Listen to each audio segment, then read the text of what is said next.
So now we're going to Steve WARNE for Pombo Loves You.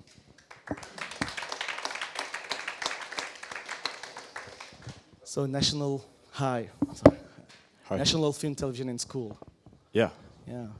We had one already, but that's one of the biggest school in England. Sure, yeah. Why did you pick this? Why did you pick the school in the first place? Well, I've been working as an animator for a couple of years on feature films and some short films, not of my own.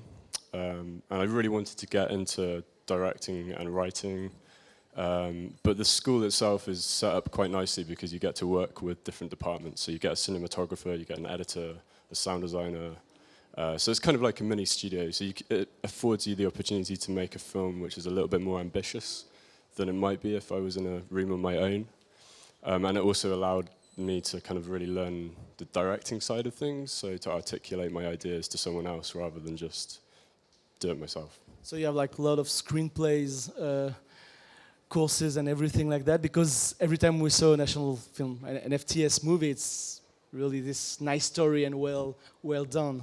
Yeah, I mean, I think one of the unique things about that school is that they really focus on, on the storytelling, and it tends to be more narrative-led work that comes out of there.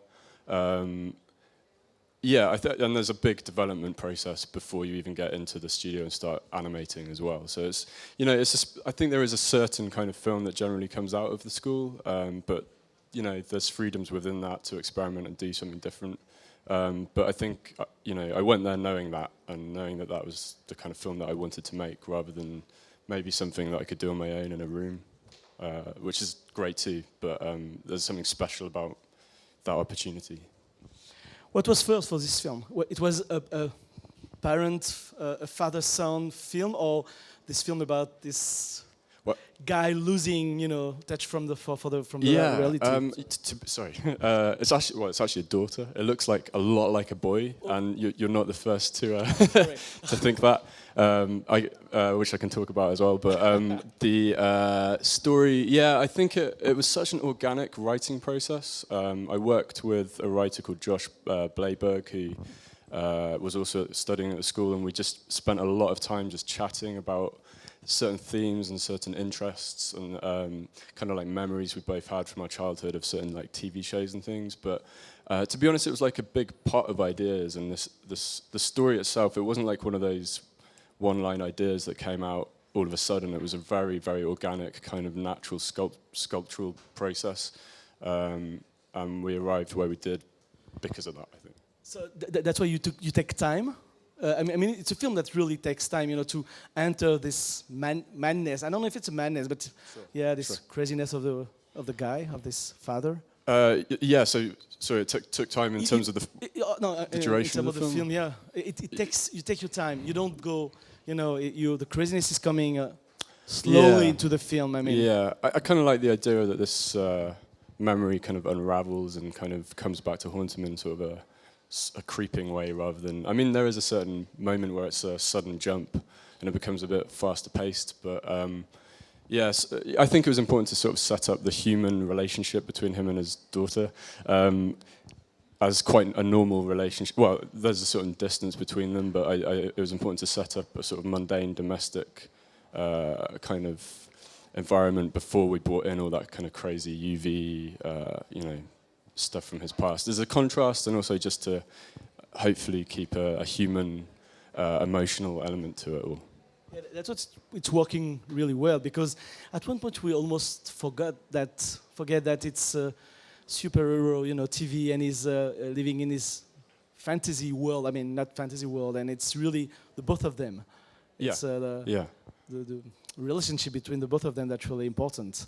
Yeah, I think that actually, to be honest, like the theme that I kind of held on to, whether it's clear or not, I don't know, but the theme that informed the making of it was this idea that sort of almost like going beyond your past and focusing on what's important, which is usually the people around you, and hopefully to leave a little bit of hope, even though it's quite a sad and dark subject matter in some senses. Sorry, what about the technique?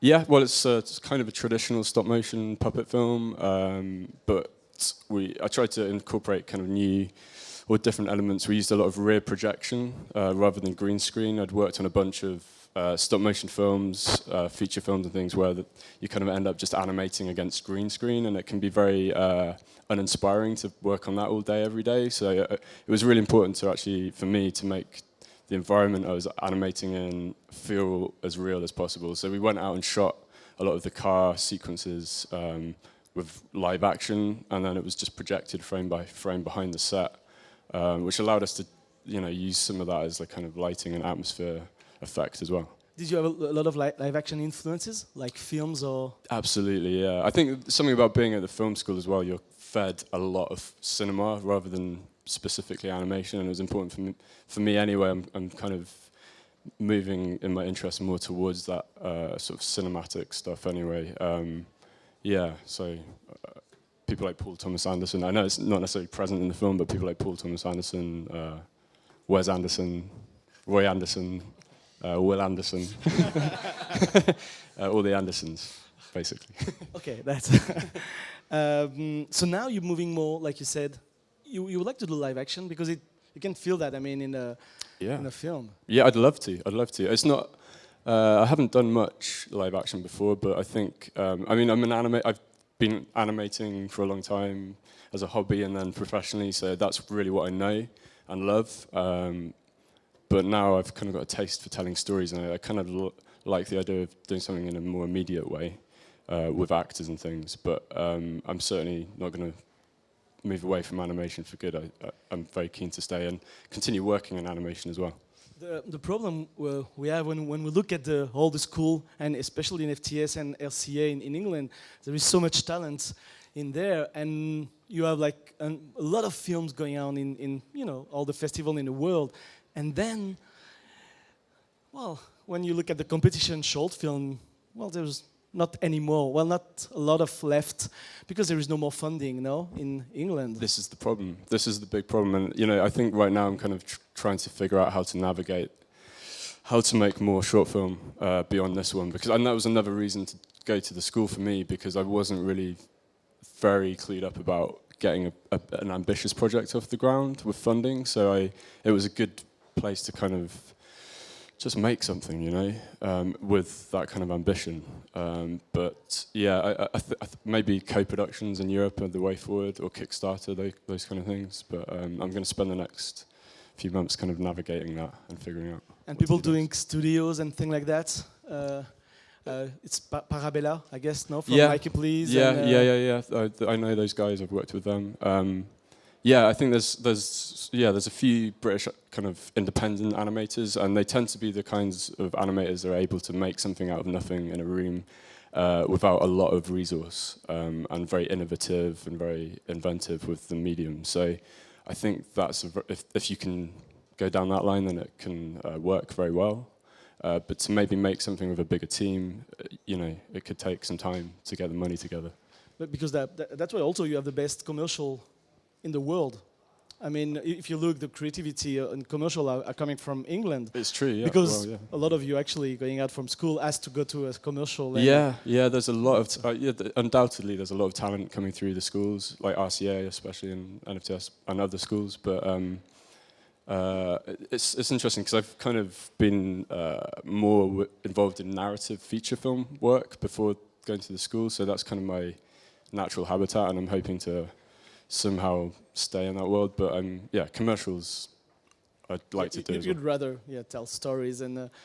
but commercials can be a great place to learn that as well. Studios about like Aardman or thing like that, can you go there or no, they don't? I have been to Aardman. I'm going to Leica in August to be an animator.